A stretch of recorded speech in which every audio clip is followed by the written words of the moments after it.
So we have a big day on Saturday. That's the South Carolina primary, Palmetto State. So we'll all be here on Saturday, and we will take you through it. This is what happened at the presidential level between Trump and Hillary Clinton 8 years ago in 2016. Easily won the state by about 300,000 votes. Then they did a redo in 2020 against Joe Biden, and just shy of 300,000 votes at 293,000. Nonetheless, Donald Trump won this state by double digits 2 times in a row. South Carolina now the epicenter of the political universe on Saturday, and Karl Rove is with us now to talk about that. Morning to you, Karl. Look, Nikki Haley was governor until 2017. You know where Trump's strengths are in this state. It's pretty easy to see. You can see maybe a little crack in the weakness. So how do you see this from a 35,000-foot level right now? Well, in the Real Clear Politics average, the recent polls show Donald Trump bumping at 62% and Nikki Haley at 36.5%, so about 25-point difference between the two. It has shown some significant movement for her in the last couple of weeks. So, you know, she says she's aiming for 43, better than the 43% that she got in New Hampshire. Right now, she's down by 25 and sitting at 36.5. So we'll see if she gets to her target. But look, this is likely to be a Trump win. The question is how big.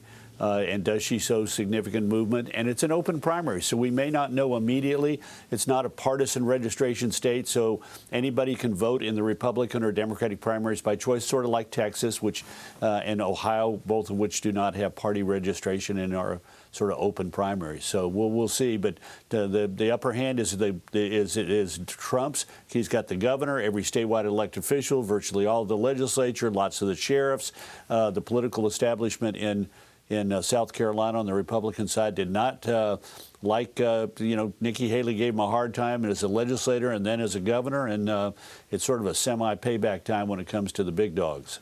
Karl, she's made it very clear this week that she is not going anywhere. Those are her words.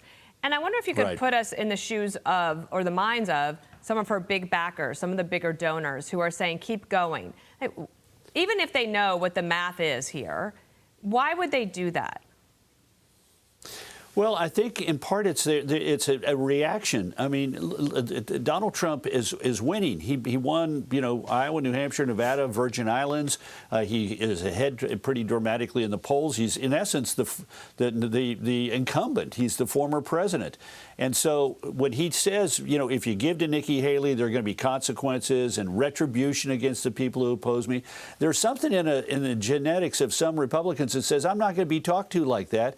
And so they get on an airplane and fly to Iowa to campaign, and they write him a check, and they encourage their neighbors to support him, and that's just sort of a reaction. It is smarter for the former president, in my opinion, to sort of say, I'm grateful, you know, but for the support of the people in these states as I win them. I respect my opponents. They have every right to be in the contest. I think we are at a point where we need to unify as a party, and I hope that we can do that. But instead, he's tossing, you know, grenades at his opponent, and that tends to stiffen the spine of their supporters. And some Republicans just, you know, genetically don't like being talked to like that and respond. Just take it one step further. She was with Dana and me yesterday on the show, and we asked her whether or not she is staying in this race as an insurance policy in case something goes sideways in these court cases against Donald Trump. And she said, I very much see myself as a Republican option that people can realize when you see Donald Trump can't win.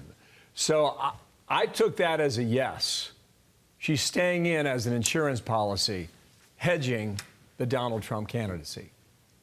Yeah, well, I think that's right. I mean, I'd read it the same way.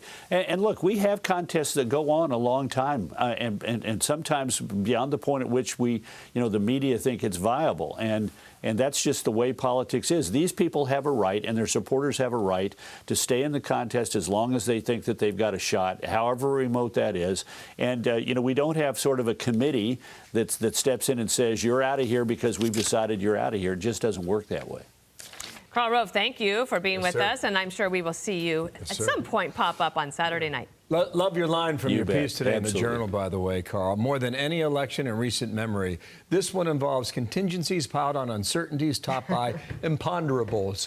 Well done. Donald Rumsfeld would be proud of that. Ah, yes. Take care. There we go. We'll see you on Saturday, 7 o'clock Eastern. Martha and Brett will kick off our coverage of South Carolina. Come join us on Saturday night. I'm Steve Ducey. I'm Brian Kilmeade. And I'm Ainsley Earhart. And click here to subscribe to the Fox News YouTube page to catch our hottest interviews and most compelling analysis.